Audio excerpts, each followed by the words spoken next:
It was such a weird interaction that I wasn't sure if it actually happened. I came out of the bathroom and I asked my girlfriend, I was like, did you see like an old man follow me in the bathroom? And she was like, John, that bathroom's been closed for 40 years. Whoa! Whoa!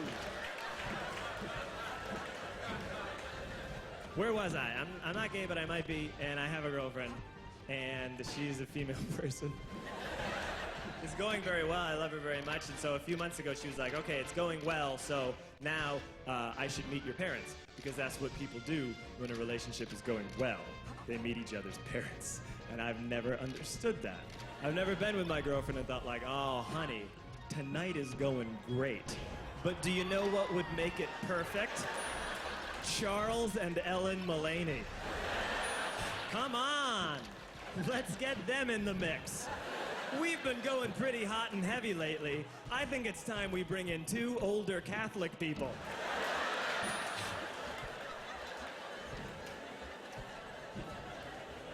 My girlfriend's a female, and then I had all these friends that are female. So when I started dating her, I was like, oh great, they'll all get along. No. Not even a little at the beginning. I don't want to make any generalizations about women because I don't know shit about women, but this is one thing I've noticed in my own personal experience is that I think women can be friends with each other, but I think it can be tricky sometimes when you try and force women to hang out with each other. I think that sometimes doesn't work. Like, I don't think like you could never put together a heist of women. Does that make sense? Like Ocean's 11 with women wouldn't work because 2 would keep breaking off to talk shit about the other 9. Or not even talk shit, just say weird passive-aggressive things while they break into the casino.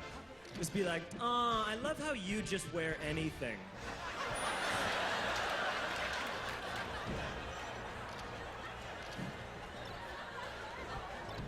My girlfriend's wonderful, though. I listen to everything my girlfriend says. I don't mean she bosses me around. I just listen to everything she says because before I had a girlfriend, I never had someone who's always standing next to me who can just point out obvious things that are happening. Like, we'll be in a restaurant and my girlfriend will be like, you ordered your food an hour ago. It should be here by now. And I'm like, yeah, it should. It's like having a lawyer for everyday life. She'll be like, the bus driver shouldn't talk to you that way. And I'm like, no, he shouldn't. Before I had a girlfriend, I had no standard for how I should be treated as a human being. You could do anything to me. I was just like a young Motown singer. I was just shiny and dumb and easy to trick. I was like, oh man, you gonna give me a whole $100 for all of my songs? Where do I sign, Mr. Berry Gordy?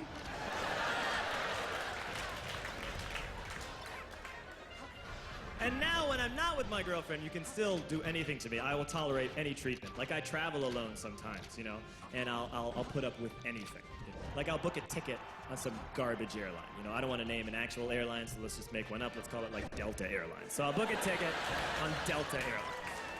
And I'll show up at the airport. And I go, can I get on the plane now, please? And they go, no, it's delayed 9 hours. And I go, okay, and then I go to the bathroom. And then I come out of the bathroom and I go, any updates? And they go, yeah, we took off while you were in the bathroom because we hate you.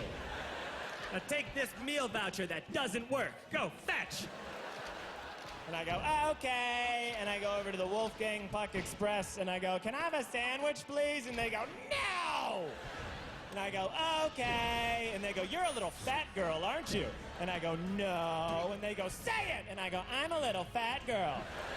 And then I go over to the Delta Help Desk, which is an oxymoron, and I go, can I please go home on an airplane? And they go, no. In fact, we're going to frame you for murder. And you're going to go to jail for 30 years. And I go, why are you doing this to me?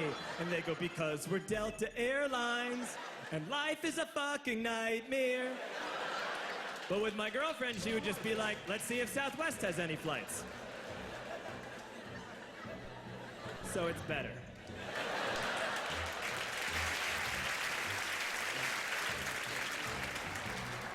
My girlfriend is a Jewish woman, which is I did on purpose. That sounded creepy. I don't mean like, I got one. I mean like I I am not Jewish, but I've always really liked Jewish people. I just like them a lot. And I really like dating Jewish women. They're great. Because, like, I think a lot of problems that people have in relationships are with communication, because guys don't know what women are thinking. And with Jewish women, you do not have to guess what they are thinking. They will tell you. Yeah, this is gonna get playfully anti-Semitic, so just allow it to go there. I'll get in trouble, you won't. I really do mean this, though. I really admire that Jewish people, in my own personal experience, are very like upfront with their feelings. You know, they're very vocal about their thoughts and feelings, and I think that's really admirable. You know, I'm Irish, and Irish people, they don't tell you a thing. Irish people keep it so bottled up. You know, like the plan with Irish people is like, I'll keep all my emotions right here, and then one day I'll die. Like in Ireland, it's like, your boy has died, and it's like, all right, bury the boy, do it, bury the boy. Bury the boy. Irish people don't want comfort. Look at a sweater made in Ireland. It's like a turtleneck made out of Brillo pads. I used to date Gentile women, and I dated this girl. She'd just stare out the window all day long, and I'd be like, what's wrong? She'd be like, you wouldn't even understand if I told you. What the fuck am I supposed to do with that? My Jewish girlfriend, I don't have to guess what's wrong. She comes in the room and she's like, my stomach hurts! And then we can move on from there. That's what I mean. She's very focused. She's very in the moment, you know? And that's a good thing in a significant other. She's very present. Jews don't daydream because folks are after them, and they gotta stay sharp, you know what I mean? They have to be there. They haven't let their minds wander since Egypt. They just stay sharp. They go, who's that? Who are you? What's that? Put that down. What's that over there? Don't do that.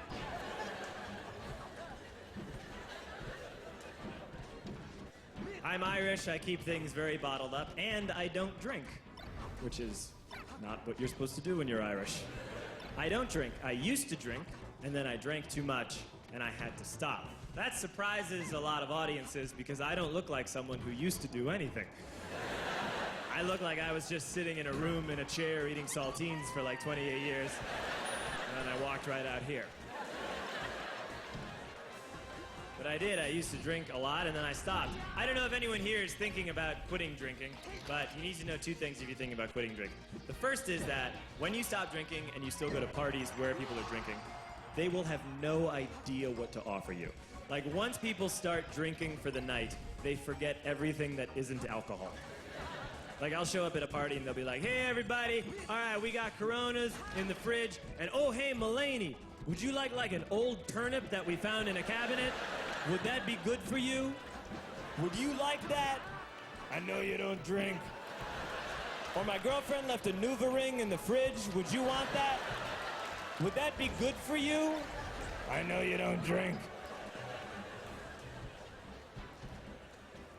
Also, if you quit drinking, you're about to lose the best excuse you've ever had in your life, which is, I'm really sorry about last night. I was just so drunk. That is a get-out-of-jail-free card that you don't even realize you have until you lose it. I can't say that anymore. I can never be like, I'm really sorry about last night. I was just so drunk. Now I have to be like, I'm really sorry about last night. It's just that I'm mean and loud. It probably will happen again. Now, I quit drinking because I used to drink too much, and then I would black out, and I would ruin parties. Or so I'm told. When you do that enough, when you black out drinking and you do crazy things, you kind of become like Michael Jackson. Like, any story anyone says about you might be true, and even you don't know by the end. I saw an interview with Michael Jackson before he died, and they were like, is it true you bought the Elephant Man's bones? And he was like, I don't know, because how could he keep track of that? So I would hear stories about myself. Here's a story I once heard about me. I guess I was 20 and I was at a party at someone's house and I'd blacked out drinking, and someone came out of one of the rooms at this party holding like an old antique bottle with some liquid in it, and they said, hey, is this whiskey or perfume? And apparently I grabbed it, drank all of it, and said, it's perfume. And it was. Another story I heard about myself This one happened in high school. We had this teacher in high school whose kid went to our high school. His name was Mr. McNamara, and his son Jake McNamara went to our high school. He was a sophomore when I was a senior, so he was 2 years behind me. And Mr. McNamara was an asshole. And one weekend, he and his wife decided to leave town, which you should never do if you're an asshole. And Jake McNamara decided to throw a party at the teacher's house. Hooray! And everyone around town heard about it, and we all got up individually and thought, okay, let's go over there and destroy the place. I walked into this party, everyone I had ever met was there, and everyone was drinking like it was the end of the world. People were drinking like it was the Civil War and a doctor was coming to saw our legs off. It was totally unsupervised. We were like dogs without horses. We were running wild. I walked down to the basement. They had a pool table in the basement. One dude took a running start and threw his body onto the pool table and broke it in half. Another kid found out which room was Mr. McNamara's and went upstairs and took a shit on his computer. So the party was going great. I'm standing in the basement and I'm holding a red cup. You've seen movies. And I'm standing there and I'm holding a red cup and I'm starting to black out. And I guess someone said like, something police. And in a brilliant moment of word association, I yelled, fuck the police! Fuck the police! And everyone else joined in. 100 drunk white children yelling, fuck the police. With the confidence of guys who have like already been to jail and aren't afraid of it anymore. You know, that like, I serve my nickel, you come and take me confidence. But white children. The reason